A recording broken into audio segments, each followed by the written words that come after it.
শরীয়তপুরের সখীপুরে এক অজ্ঞাত যুবকের মরদেহ উদ্ধার করেছে পুলিশ। রবিবার দুপুরে সখীপুর থানার দক্ষিণ তারাবনিয়া ইউনিয়নের মাস্টারঘাট এলাকার শস্যক্ষেত থেকে এই মরদেহ উদ্ধার করা হয়।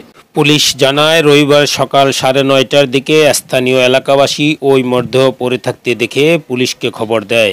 পরে দুপুরে পুলিশ মরদেহ উদ্ধার করে ময়নাতদন্তের জন্য শরীয়তপুর সদর হাসপাতালের মর্গে পাঠান।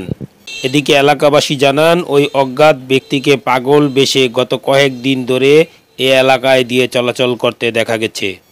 সখীপুর থানার ভারপ্রাপ্ত কর্মকর্তা ওসি ওবায়দুল হক জানান, স্থানীয়দের মাধ্যমে খবর পেয়ে অজ্ঞাত যুবকের লাশ উদ্ধার করে শরীয়তপুর সদর হাসপাতালের মর্গে পাঠানো হয়েছে।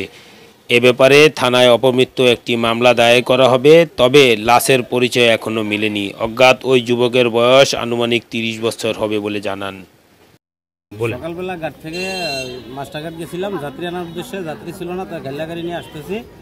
আইসা থেকে এখানে মাথারিকে অনেক ডলের পরে আমিও থামাইছি গাড়ি, আমিও দেখছি। দেখার পরে ছায়া দেখি যে এক মনে করেন এই পাগল নাকি, যাই হোক দেখি এখানে অবস্থা খুবই খারাপ। তো যার এই মহিলারা সবাই যার ক্ষেতের ভিতরে নষ্ট করতেছে ক্ষেত, উনি মহিলাকে গালাগালি করতে করতেছে। পরে উনি সহ আরো 3-4 জনের মিলা ধরে আমার গাড়িতে উঠাইছে, আমার গাড়িতে আনার পরে ওনারা এখানে রাখছে। ওইখানে আপনি যখন প্রথম কি অবস্থা তাকে পাইলেন?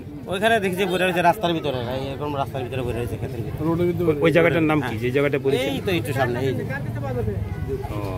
আপনার 9টা 9:30 বাজে আমাদের থানায় ফোন গেছে যে এই ব্যাপার দক্ষিণ তারাবনিয়া মাস্টারঘাটে একটা অজ্ঞাত নামা একটা লাশ পড়ে এই সংবাদ পাওয়ার সাথে সাথে আমার ইমার্জেন্সি অফিসার ছিল এসআই মিজানুর রহমান, সঙ্গীয় ফোর্সে আমি ঘটনাস্থলে পাঠানোর পরে তারপর আবার আমিও আসলাম। আসার পরে আমরা ঘটনাস্থলে সব কিছু দেখছি।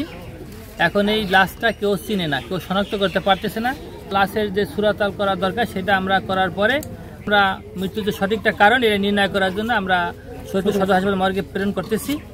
আর ওই ফিঙ্গারপ্রিন্ট নেওয়ার জন্য হরিপুর থেকে তারা ওই সিআইডি এক্সপার্ট টিম আসবে, আসার পরে আমরা তাদের ফিঙ্গারপ্রিন্ট নিয়ে এই লাশকে শনাক্ত করার চেষ্টা করব। তারপরে রিপোর্ট পাওয়ার পরে আমরা পরবর্তী আইনগত ব্যবস্থা যেটা নেওয়া দরকার আমরা দিব।